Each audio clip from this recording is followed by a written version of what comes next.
Gears now, it's time for the day's business news, and we can say hello to Cami Knight, who joins me in the studio. Hi, Cami. Hi, so Amazon is facing its biggest strike yet, with just a few days to go until Christmas. Thousands of Amazon workers across the US walked off the job this Thursday. Repeated attempts to push the company to negotiate with their union were unsuccessful, and labour action is taking place across 7 facilities in 4 different states. Amazon said it doesn't expect the strikes to impact its operations, despite them happening during the busy holiday season. That's because the Teamsters union only represents a few thousand Amazon workers nationwide. Eliza Herbert has more. If your package is delayed during the holidays, you can blame Amazon's insatiable greed. At least that's according to the Teamsters union that has launched what they've called the largest strike against Amazon in American history. Warehouse workers and drivers were called to the picket line at 7 facilities across the United States on Thursday, after the e-commerce giant ignored a December 15 deadline for contract negotiations. They're not even negotiating with them, so this is an unfair labour practices, a ULP strike. Amazon is worth more than $2 trillion a year and is the second largest corporation on the Fortune 500 list. It employs some 1.5 million people in its warehouses and corporate offices, nearly 10,000 of which have mobilised to push for higher wages, better benefits and safer conditions at work, according to Teamsters. In a post on social media, the union quoted an employee who said they can't even afford to pay their bills. Amazon, however, says it has no obligation to bargain with drivers and warehouse workers. What you see here are almost entirely outsiders, not Amazon employees or partners, and the suggestion otherwise is just another lie from the Teamsters. Amazon has previously been accused of reaching for dirty tricks, such as scare tactics and spreading misconceptions to avoid the unionisation of its workforce. Workers saw a major victory in 2022 when Staten Island formed the first warehouse union, but several other attempts have failed under pressure from the retailer. According to ShipMatrix, delivery companies are expected to handle almost 2.2 billion deliveries during the holiday season. Amazon says it does not expect the strike to impact its operations. A quick look at the day's trading action now. European stocks falling sharply on the US Federal Reserve's inflation outlook, suffering their worst session for 5 weeks. All 3 major indexes closing down over 1%. US stocks, meanwhile, are rebounding after their worst sell-off since August on Wednesday. The Dow Jones poised to snap its 10-day decline. The S&P and Nasdaq also trading up around 0.3%.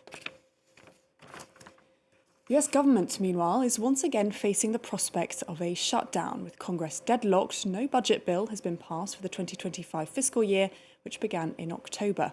The government funding plan negotiated by Speaker Mike Johnson was scrapped on Wednesday night after President-elect Donald Trump came out against it.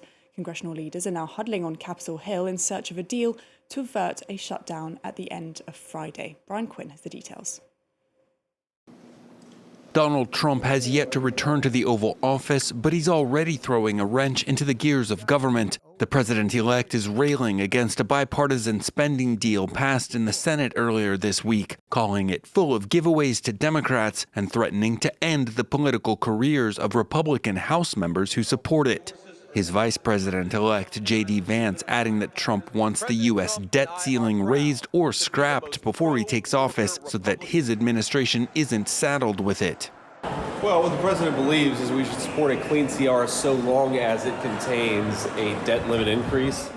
Coming in at over 1,500 pages, the nearly $460 billion CR for continuing resolution included $100 billion for disaster relief in the wake of several devastating hurricanes, along with $10 billion in aid for U.S. farmers. Trump's opposition to the deal follows that of his highly influential advisor Elon Musk, who spent Wednesday slamming it on his X social media platform. Musk has been tasked by Trump with finding ways to radically slash government spending in the new administration.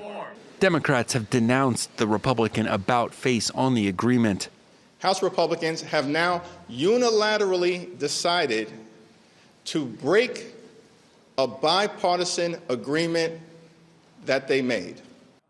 A new stripped-down bill is expected to be presented by House GOP members in the coming days. but likely not in time to prevent at least 1/5 of government agencies from temporarily shutting down as of the weekend.